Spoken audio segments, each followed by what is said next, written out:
اور یہ فلسفہ بچپن میں دیا جاتا ہے ماں باپ کی طرف سے. جب تک ماں باپ پیسوں کو انڈیپینڈنٹلی اسلام میں رجسٹر نہیں کریں گے تو وہ دنیا کے اندر پیسوں کے اوپر ڈیپینڈنٹ ہو جائے گا. جب تک آپ کو یہ بات سمجھ نہیں آئے گی کہ اسلام سیونگ اکاؤنٹس کا دین نہیں ہے, مسلمان پیسے اکٹھے کرنے دنیا میں نہیں آیا. سورہ نساء میں اللہ تعالیٰ نے ایک آیت میں فرمایا کہ اے ایمان والو, تم حق سچ کی بات کہو, چاہے وہ تمہارے اپنے نفس کے خلاف, تمہارے اپنے قبیلے کے خلاف, تمہارے ماں باپ کے خلاف ہی کیوں نہ جاتی ہو. تو میں پرٹیکولرلی بات کرنا چاہ رہا ہوں, دنیا میں اگر دیکھا جائے تو سب سے زیادہ اوپریسڈ مسلم میں سے اگر کوئی ایک خطہ ہے تو وہ یوگر مسلمس کا ہے, جو کہ چائنا میں ان کے ساتھ زیادتی ہو رہی ہے. یہ کنسنٹریشن کیمپس ہیں, سیم سچویشن ہے جس طرح کی جو کہ پورٹرے کیا جاتا ہے about the Jews in the second world war, اور وہاں پہ زبردستی شادیاں کروائی جا رہی ہیں. ایون ایک فیملی کے اندر انہوں نے اپنا بندہ ایک رکھا ہوا ہے جو کہ مانیٹر کر رہا ہے کہ they should not read Quran, they should not پرے صلاح. اس طرح کی آپریشن تو اسرائیل کے اندر بھی نہیں ہے, وہاں بھی مسجد آباد اذانیں ہوتی ہیں.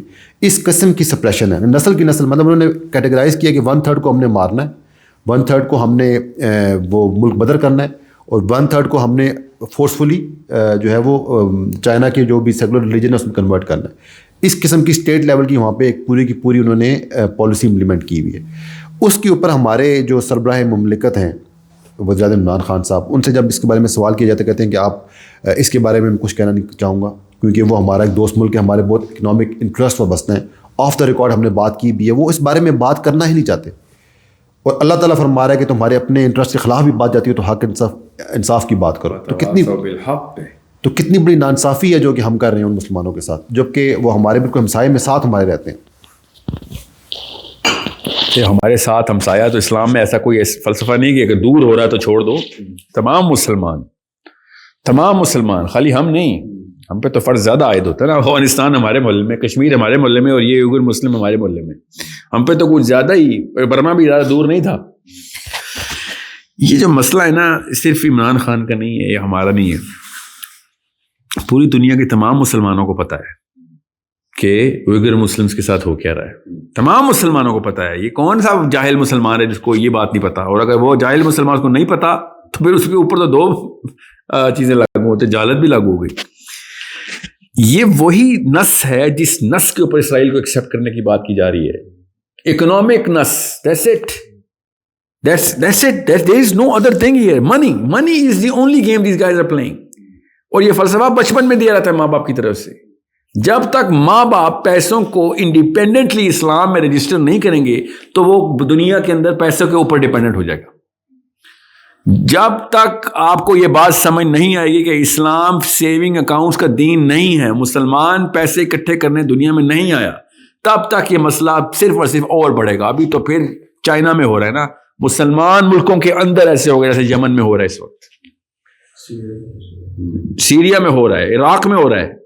مگر Yemen is the best case scenario of the worst thing that can happen to this planet, because Iman is یمنی, حکمہ از یمنی. یہ حدیث تھی, ہم نے اس جگہ پہ ہٹ کر دیا جہاں پہ سب سے زیادہ برکت کی وہ ہے اسٹیمپ ہے نبی علیہ السلام کی. Birth of Arabic was from Yemen. Everything, the big tribe, you know. Arkam or Aram. So the question is, صرف اور صرف چائنا نہیں, ہر مسلمان کو. ظاہر ہے ہم پہ زیادہ آپ نے ٹھیک کہا, مگر if you are choosing people based on the fact کہ میں نے آپ سے پھر کہا کہ پیسے کو چھوڑیں, کور کو سوچیں. آپ نے صرف یہ فلسفہ کلیئر کرنا ہے. میں اب Sam Harris debate, Richard Dawkins debate, Einstein versus Hume versus rationality debate, rationality versus Kant debate, ہر جگہ کے اوپر میں دیکھ رہا ہوں کہ the real cause of the issue is not even mentioned. Cause of all problem is کہ اللہ تعالیٰ قرآن میں بتائی جا رہے ہیں کہ ارائیت الذی یکذب بالدین, ارائیت الذی یکذب بالدین. یہ cause of all, سائیکالوجی صرف 2 طرح کے انسانوں کی, ایک وہ جو آخرت بیسڈ ہے اور ایک وہ جو دنیا بیسڈ ہے. کنفیوز مت ہوں, دنیا میں کوئی بھی مسئلہ ہو رہا ہے تو آپ کو سمجھ آ جائے گی کہ جج کیسے کرنا ہے, کہ روزہ جزا کی بیس کے اوپر ہو رہا ہے یا دنیا کی بیس پہ ہو رہا ہے. جو دنیا کی جزا ہے نا, اس کو چھیننے کی بات ہو رہی ہے, کھینچنے کی بات ہو رہی ہے, پانے کی بات ہو رہی ہے, یا قیامت والے دن کی جو جزا ہے اس کو پانے کی بات ہو رہی ہے. بس اب کسی کو لگے کہ ساحل میاں جو ہے درویشی کا لیکچر دیتے ہیں تو خدا کی قسم کی اگر یہ درویشی ہے تو درویشی بنائے بچوں کو. مگر یہ مت بہانا رکھے کہ ہمیں پیسے بھی چاہیے. میں آپ کو بتانے دیتا ہوں ایک اسکالر میرے ساتھ یہاں پہ لڑ پڑے کہ ربنا آتنا فی الدنیا حسنہ وفی الآخرۃ حسنہ کا تم خلاف جا رہے ہو کہ دنیا میں بھی ہم نے طاقت لے کے آنی ہے اور پیسے کو بنانے. یہ فلسفہ آ چکا ہے. ماں باپ اگر کرپٹ ہوں تو مطلب صحابہ کو نہیں سمجھ آئی, نبی علیہ السلام کو نہیں سمجھ آئی نعوذ باللہ, اور ان بھائی صاحب کو سمجھ آ گیا کہ ربنا آتنا فی الدنیا حسنہ کا کیا مطلب ہے. کانٹیکس میں چیک کریں اس آیت کا مطلب, کیونکہ اللہ تعالیٰ نے بقرہ میں ہی کہا کہ یہ کہتے ہیں کہ ربنا آتنا فی الدنیا حسنہ, تمہیں یہ کہنا چاہیے کہ ربنا آتنا فی الدنیا حسنہ وفی الآخرۃ حسنہ. اور اس کا مطلب کیا ہے, غور سے سمجھیے گا اس بات کو, کہ دنیا کے جو بہترین چیز ہے, جو بہترین طریقہ ہے, بہترین دنیا میں جو بہترین طریقہ ہے رہنے کا, اس کو ایمولیٹ کرواؤ. اطیع اللہ و اطیع الرسول, یہ ہے ربنا آتنا فی الدنیا حسنہ. ہم یہ سمجھ رہے ہیں کہ دنیا میں ہمیں کوئی اور لیڈر چاہیے ربنا آتنا فی الدنیا حسنہ کا, اور آخرت میں کوئی اور لیڈر چاہیے ربنا فی الآخرۃ حسنہ کا یا وقنا عذاب النار کا. یہ ہمارے کوئی دو نبی ہیں, یا دنیا میں کہیں اور ہمیں فالو کے لیے کہا گیا کہ یار پھر دنیا حسنہ کے لیے کوئی اس بندے کو فالو کر لو. کوئی ایک حدیث ہے بتا دیں. ربنا فی الدنیا حسنہ وفی الآخرۃ حسنہ قرآن پاک کے اندر کی آیت ہے. قرآن پاک کا فلسفہ الہاکم التکاثر کے اوپر ہے, جمع مالا وعددا کے اوپر ہے. یہ دو وعیدیں سنائی ہیں, اور اللہ تعالیٰ نے کہا دیکھ لو گے, آنکھ سے دیکھ لو گے, تمہیں عین الیقین دوں گا قبر میں, آخرت میں نہیں قبر میں دوں گا. کہ قبر میں تمہیں نظر آئے گا کہ کیا اسی پلانٹ میں ہو نا, ابھی پروازیں نہیں لگا رہے ہو کہ جنت میں جانا ہے دوزخ میں, تمہیں پتہ چلے گا اس پلانٹ کی اوقات کیا ہے. So it's not a small matter کہ ہم لوگوں کو یہ جج نہیں کر سک رہے ہیں. ہم جب پنجرے میں پیدا ہوں گے تو پھر اڑنے والے پرندے بیمار ہی لگیں گے ہمیں. جب پانی میں پیدا ہوں گے تو خشکی کا احساس بھی نہیں ہو سکے گا ہمیں. تو ہمیں اس لیے دین کا احساس ہی نہیں ہو رہا. انڈرسٹینڈ, قربانی دینی پڑے گی کس کو, امی کو اور ابو کو, کہ اپنے بچے کو دینے والا بنائیں, لینے والا نہیں. ہر بندہ اکنامکس کی بات کر رہا ہے اور اپنے آپ کو ساتھ ساتھ مسلمان بھی کہہ رہا ہے. لٹرلی یہ وہی بات ہے کہ میں مسلمان ہوں مگر تیل اویو میں سیٹل ہونا چاہتا ہوں. لٹرلی یہ وہی بات ہے. اتنا بڑا پیراڈاکس ہے.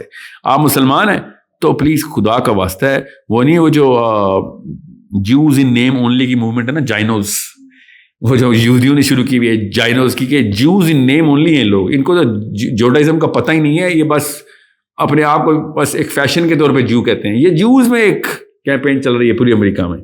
آپ کو, ہم لوگوں کو مائنوز ہونا چاہیے, Muslims in name only, minus. I think we should have a proper vlog on minus, yes. So I don't want to replicate any thought. بہرحال ہماری شروع سے ہے کہ بھئی آپ, یہ الائجہ محمد نے شروع کی تھی نا, نیشن آف اسلام, کہ I'm 5% مسلم, I'm 10% مسلم, میں شراب اور زنا کرتا ہوں, باقی سارے کام اسلام والے ہیں.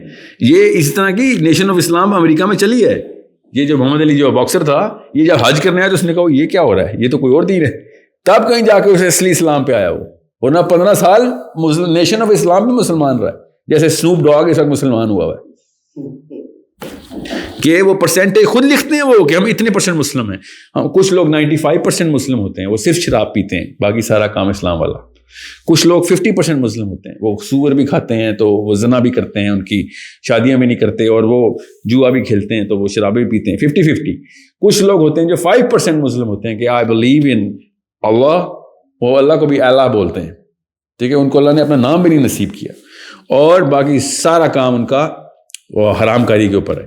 سو ہمارا بھی یہی کام ہے. آپ الائجہ محمد کی کسی کی وجہ سے میں نے ایگزامپل دی ہے نا, اپنا تجزیہ کریں گے تو پتہ چلے گا 1% بھی نہیں رہے مسلم. جو اصلی کام ہیں وہ کرنے پڑیں گے.